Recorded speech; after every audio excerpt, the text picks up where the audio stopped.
فمن آداب الاعتذار أن يكون الإنسان صادقا في اعتذاره، لا يريد بذلك لجاجة ولا يريد بذلك مغالطة، إنما يكون صادقا في اعتذاره.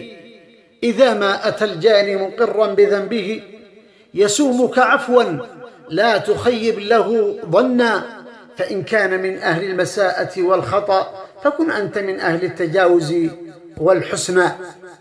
الاعتراف بالخطأ خلق من أخلاق النبلاء، ومتى تخلقت به سموت بنفسك إلى أفق بعيد وتربعت على القلوب، ما من ذلك بد.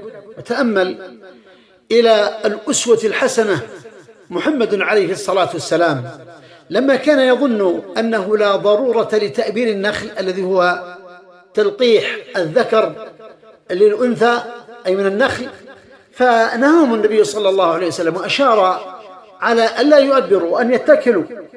ثم لما رأوا الصحابة ورأى النبي صلى الله عليه وسلم بعد ذلك على أن النخل على أنها ذبلت أو كادت أن تذبل، فقال عليه الصلاة والسلام: إن كان ينفعهم ذلك فليصنعوه، أي إن كانوا ينفعهم ذلك الذي هو التأبير وهذا التلقيح فلا ضير عليهم، فإني إنما ظننت ظنا فلا تؤاخذوني بالظن.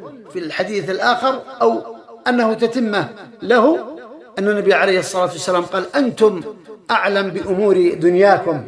وهكذا الصحابي الجليل كعب بن مالك رضي الله تعالى عنه وأرضاه لما كان في يوم تبوك وقد تجهز القوم مع النبي صلى الله عليه وسلم على أن يغزوا الروم، فخرجوا إلى تبوك وكان قد هيأ نفسه على أن سيخرج معهم، ما هم المتخلفين من المنافقين، فتأخر بعد أن ذهبوا وخرجوا، وقد غير النبي صلى الله عليه وسلم الطريق الذي كان يظن على أنهم سيتجهون منه، سيوجهون وجوههم إلى هذا المكان أو من قبله.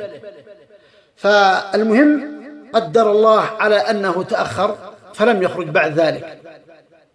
فرأى في المدينة من قد تخلف ويكون له قدوة، لم ير بعد ذلك إلا صحابيين وهما مررة بن الربيع وهلال بن أمية، وهما أكبر منه سنا، ولم ير غيرهما سوى مغموز بالنفاق أو رجل قد أعذر عن الحرب والخروج، لا سيما أن يكون أعرج أو مريض أو كذا، أو صبي أو امرأة، ما لهم قدوة حسنة، فحصل لهم من الضيق من الله به عليه. فلما كانوا في الطريق النبي صلى الله عليه وسلم يسأل عن كعب بن مالك، قال: أين كعب بن مالك؟ فقال أحدهم قال: قد تخلف بسبب برداه والنظر في عطفيه. فقال معاذ بن جبل رضي الله تعالى عنه: كذبت والله ما علمنا عنه إلا خيرا. المهم دارت ما دارت الغزوة، ثم بعد ذلك رجعوا، فأخذ الصحابة هؤلاء الثلاثة يأتون إلى النبي صلى الله عليه وسلم يعتذرون، ومن أولهم كعب بن مالك، فقدم اعترافه واعتذاره بين يدي رسول الله صلى الله عليه وسلم بالخطأ متعهدا على نفسه بالصدق. فقال للنبي صلى الله عليه وسلم: إني والله لو جلست عند غيرك من أهل الدنيا لرأيت أن سأخرج من سخطه بعذر، ولقد أعطيت جدلا، أنا رجل مفوه وشاعر معروف مقدام، وأستطيع أن أخارج نفسي مما قد وقعت به، لكن عند غيرك، أما أنت فلا. لكني والله لقد علمت إن حدثتك اليوم حديث كذب ترضى به عني ليوشكن الله أن يسخطك علي، ليوشكن الله أن يسخطك علي، سينزل عليك الوحي ويفضحني، ولئن حدثتك حديث صدق تجد فيه علي أو تجد علي فيه إني لأرجو فيه عفو الله، لا والله ما كان لي من عذر، والله ما كنت قط أقوى ولا أيسر مني حين تخلفت عنك. فقال رسول الله صلى الله عليه وسلم: أما هذا فقد صدق. ففي نهاية القصة كانت العاقبة له رضي الله تعالى عنه وأرضاه. قال رسول الله صلى الله عليه وسلم بعد ذلك أي له: أبشر بخير يوم مر عليك منذ ولدتك أمك. قلت: أمن عندك يا رسول الله؟ أمن عندك يا رسول الله أم من عند الله؟ قال: لا، بل من عند الله. فبقى مع صاحبيه 50 يوما لم ينزل على النبي صلى الله عليه وسلم حرفا واحد في قبول أو بقبول توبتهم. 50 يوم وهم على هذا الحال، مهجورون من قبل النبي صلى الله عليه وسلم ومن قبل أصحابهم ومن قبل حتى من أهاليهم.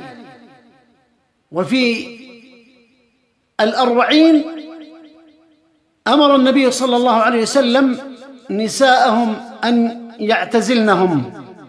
يعتزلنهم، فبقوا لا يتكلم معهم أحد، حتى أنه رضي الله تعالى عنه وكان أجرأ الثلاثة، فيخرج إلى الأسواق ويلتقي بالنبي صلى الله عليه وسلم وببقية الصحابة فيسلم، فكان يسلم عليهم. قال: فأنظر إلى فم النبي صلى الله عليه وسلم هل تحركت شفتاه أي الرد؟ ثم بعد ذلك يرى أن النبي صلى الله عليه وسلم لم يرد عليه. أمر من الله جل وعلا على أنهم يهجرون حتى تنزل توبتهم من الله جل وعلا. وكان يمر على ابن عمه لعله أبا قتادة، فيمر عليه فيقول: أستحلفك بالله، هل تعلم أني أحب الله ورسوله؟ قال: فلا يجيبه ويمشي. ثم يأتيه من الجهة الأخرى فيقول له مثل ما قال في الأول فلا يجيبه. ثم يأتي إليه في الثالثة من تلقاء وجهه ويقول: أستحلفك بالله، هل تعلم أني أحب الله ورسوله؟ قال: فكان من قوله إلا أن قال: الله ورسوله أعلم، فمشى.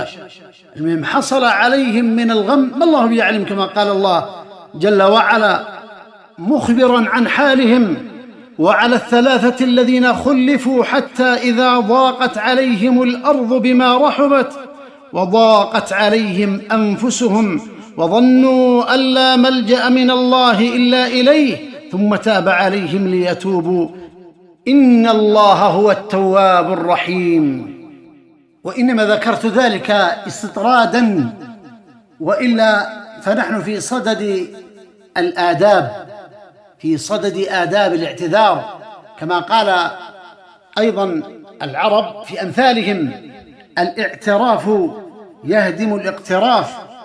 ولله در القائل: وفتى ضاقت مذاهبه ضاق ذرعا بالذي صنع جعل الإقرار جنته حين رام العذر فامتنع.